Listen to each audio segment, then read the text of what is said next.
Hello everyone and welcome back to the channel. तो इस video में हम करने वाले हैं आपका chapter number 1 introduction to macro economics of class 12th economics. So so इस वीडियो में हम करेंगे मैक्रो इकोनॉमिक्स। हमने चैप्टर 2 भी कर ली, चैप्टर 3 भी कर लिया, इंडियन इकोनॉमी भी स्टार्ट कर दी। तो आज हम करने वाले हैं आपका फाइनली चैप्टर नंबर 1, एक सीरीज में कंप्लीट हो जाए ताकि बाकी इंडियन इको चल ही रही है।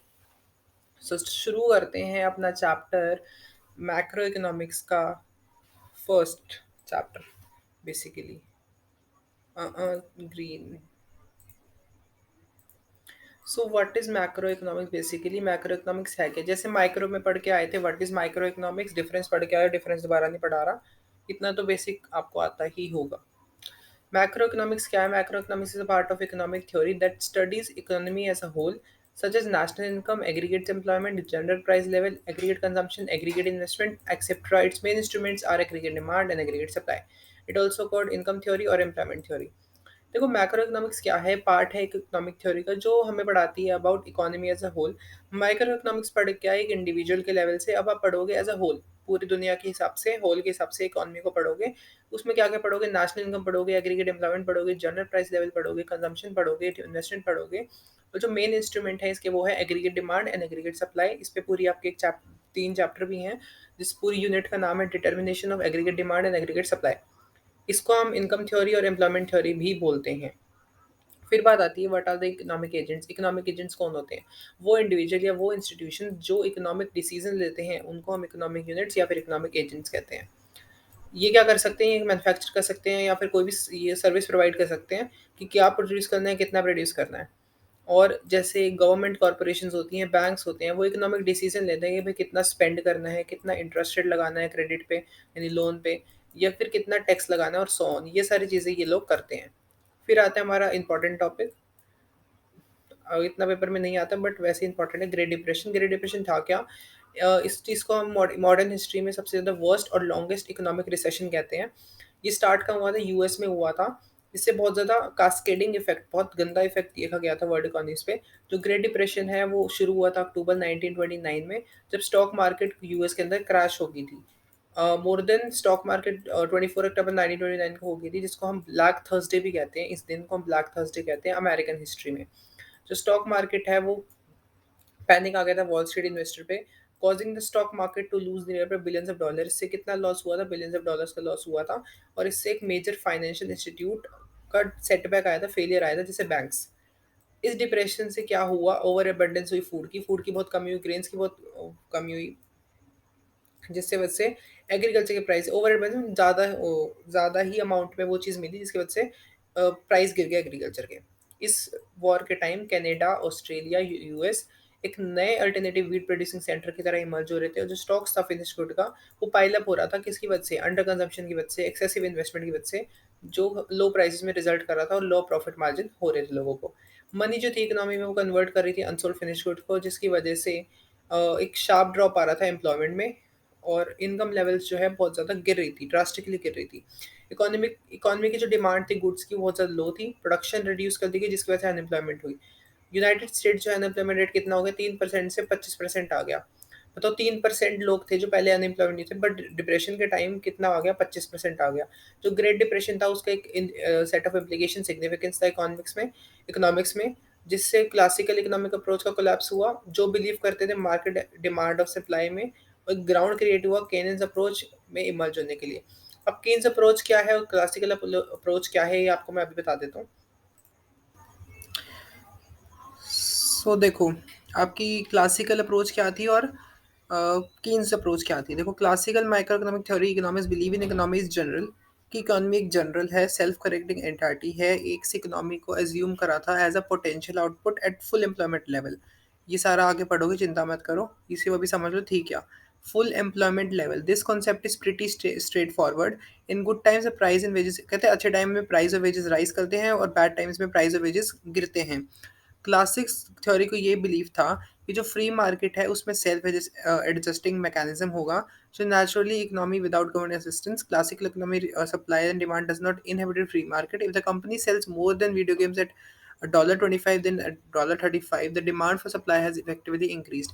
बेसिकली जो क्लासिकल थ्योरी थी वो डिमांड सप्लाई पे चलती थी, वो कहती थी, वो ये बिलीव करती थी कि जो फ्री मार्केट है वो कंटेन करती है सेल्फ एडजस्टिंग मैकेनिज्म, जो नेचुरली है, उससे कोई इकोनॉमी का या फिर गवर्नमेंट असिस्टेंस का कुछ नहीं होगा। वाइल कीन्स थ्योरी का करती थी, कीन्स थ्योरी क्या कहती थी, देखो, the Keynes across would up Great Depression 1930s, not only America deeply affected by the economic downturn that decade, but also Europe. खाली अमेरिका नहीं हुआ था, यूरोप भी हुआ था, along with other parts of the world was also affected. In this given economy, it is represented by the aggregate supply versus aggregate demand produced. इस economy से क्या हुआ कि ADAS versus हुआ, the economy could be operating above full potential in an expansion or below full employment in depression instead. Keynes theory tends to more accurately describe overall economic growth in the short term. जो Keynes theory थी वो मैं accurate describe करती थी कि क्या economy की growth हो रही है शॉर्ट टर्म के अंदर। और जो ये हमारे इकोनॉमिस्ट थे जॉन कीन्स, ये बिलीव करते हैं जो गवर्नमेंट और इकोनॉमिस्ट है उनको स्टेप लेना चाहिए इकोनॉमी को असिस्ट करने में शॉर्ट रन के अंदर। तो अब अगर देखो, अगर ओवरऑल बताऊं तो क्या है कि क्लासिकल बिलीव करता था कि इकोनॉमी में गवर्नमेंट की असिस्टेंस से कुछ नहीं होगा, जो है ये नेचुरल ही होगा। और कीन्स थ्योरी क्या कहती थी, कीन्स थ्योरी कहती थी कि अगर कुछ चेंज करना है तो गवर्नमेंट और इकोनॉमिक्स को इसमें असिस्ट करना पड़ेगा, तभी कुछ हो पाएगा। ये था बेसिकली कीन्स था कि गवर्नमेंट वगैरह को अप्रोच अंदर इंटरफेयर करना पड़ेगा, उसमें था कि नहीं करना पड़ेगा, बस ये बेसिक था। ठीक है, अब देखो आगे आता गया। अगर हमें इस चीज़ को फ्लो चार्ट से समझाना हो एक शॉर्ट, उसमें ये वाला टॉपिक अभी आगे आएगा, तो यहाँ एक प्रिंट हो गया। ठीक है, क्या है, तो फ्लो चार्ट समराइज कर रहा है आपको। देखो, अगर लो डिमांड होगी तो लो इन्वेस्टमेंट कम होगी, इन्वेस्टमेंट कम होएगी तो एम्प्लॉयमेंट कम होएगी, एम्प्लॉयमेंट कम होगी तो आउटपुट कम जनरेट होगा, आउटपुट कम जनरेट होगा तो इनकम लो होगी, जिसकी वजह से लो डिमांड होगी और ये ऐसी साइकिल चलती रहेगी। ये चीज़ आपको समझाने की कोशिश करेंगे थ्रू फ्लो चार्ट, समझ आ गया होगा। अब आता है हमारे पास important characteristics of capitalist economy. Capitalist economy के क्या क्या करेक्टरिस्टिक्स हैं।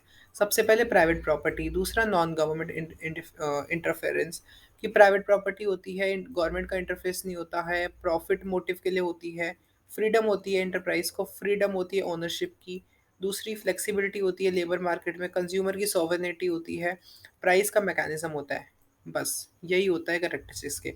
अब ये बेसिक बेसिक टर्म्स और हमारा फिर चैप्टर हो जाएगा खत्म। चार ही टर्म्स है, देखो, revenue, investment, wage rate, wage labour, entrepreneur. Revenue क्या है, revenue is the amount of money earn by the normal business operations is calculated by multiplying the average sales price by the number of unit sold. Revenue क्या है, एक ऐसा एक amount है money का जो नॉर्मल बिजनेस ऑपरेशंस अर्न करते हैं, और ये कैलकुलेट कैसे होता है, मल्टीप्लाई करने पे एवरेज सेल को, कितनी यूनिट सेल हुई है उससे। इन्वेस्टमेंट एक्सपेंडिचर क्या है, defined as any expense incurred by an individual or a business, the government for the development of new capital assets, machinery building and so on। Investment expenditure क्या है, कोई भी individual या फिर बिजनेस अगर कोई एक्सपेंस अपना इनकर्ड करता है, किसी चीज़ पे लगाता है, तो जो गवर्नमेंट है वो क्या करेगी, डेवलपमेंट करेगी न्यू कैपिटल एसेट्स का, जैसे मशीनरी हो गया, बिल्डिंग हो गया और सो ऑन। वेज रेट क्या होता है, wage rate is a price charge for the sale and purchase of labour services. कोई भी लेबर सर्विसेज लेने पे या खरीदने पे जो भी प्राइस चार्ज होता है वो हमारा वेज रेट होता है। वेज लेबर क्या होती है, defined labour that is sold और purchase exchange of wage rate. Wage rate के एक्सचेंज में जो भी सोल्ड सेल होती है या फिर परचेज होती है लेबर, उसको हम वेज लेबर कहते हैं। एंटरप्रेन्योर क्या होता है, an entrepreneur is individual who takes the risk of starting their own business based on an idea और product that developed assuming most of the risk earning most profit of gains. एक entrepreneur कौन होता है, एक entrepreneur वो individual होता है जो रिस्क लेता है, इन्वेस्ट करता है किसी बिजनेस में, अपने बिजनेस स्टार्टअप करता है बेसिकली, कोई एक अपना रिस्क लेके, ताकि जो वो अर्निंग लगाए उसको ज़्यादा गेन मिले और ज़्यादा उससे कमा पाए। लास्ट आता है हमारा four major sectors of economy from macroeconomic point of view. हमारे फोर मेजर सेक्टर हैं, बट हमारी जो मैक्रो इकोनॉमिक्स है, इन अभी जो हमने आपने पढ़नी है वो टू सेक्टर मॉडल पढ़ना है। थ्री सेक्टर फोर सेक्टर आपके सिलेबस में नहीं है। ठीक है, आगे पढ़ोगे कॉलेज लेवल पे लेते हो तो इकोनॉमिक्स को, तो आप पढ़ोगे पूरे चार सेक्टर। ठीक है, अभी आपने सिर्फ पढ़ने हाउस होल्ड सेक्टर, फर्म्स। वैसे ही इन जनरल क्वेश्चन आ जाता है, right the four major sectors economy, तो आप चारों एक्सप्लेन करोगे, बट वैसे टू सेक्टर मॉडल में डील करती है अभी के लिए आपके। दो चार सेक्टर्स है, house hold, firms, government and rest of the world बोलते हैं, फॉरेन एक्सटर्नल सेक्टर भी बोलते हैं। ठीक है, तो हाउस होल्ड सेक्टर ये पूरा डिटेल मैंने सम बेसिक कॉन्सेप्ट्स में बता रखा है सारा कि कौन क्या क्या करता है, तो वो वाले देख लेना, समझ आ जाएगा। बाकी अभी इतना दिमाग में रख लो कि हाउस होल्ड सेक्टर होता है, फर्म्स होती है, गवर्नमेंट होता है, रेस्ट ऑफ द वर्ल्ड होता है। ठीक है? एक और चलो बता ही देता हूँ। हाउस होल्ड सेक्टर क्या करता है, फैक्टर सर्विसेज़ देता है, किसको देता है? ये फैक्टर सर्विसेज़ पेमेंट वगैरह अगले चैप्टर में ही समझ आएगा। हाउस होल्ड सेक्टर सर्विसेज़ देता है फर्म्स को, फर्म्स फैक्टर पेमेंट्स देती हैं हाउस होल्ड को। गवर्नमेंट क्या करता है? गवर्नमेंट जो है टैक्स नॉन नॉन टैक्स या टैक्स रेवेन्यू लेता है इन दोनों से, फर्म और हाउस होल्ड से। और ये रेस्ट ऑफ द वर्ल्ड क्या करता है? एक्सपोर्ट इम्पोर्ट करता है रेस्ट ऑफ द वर्ल्ड से, यानी external sector. So this was it for today. Thank you for watching, and if you like, share, subscribe and press the bell icon for more updates, and don't forget to like the video. I will meet you in the next video.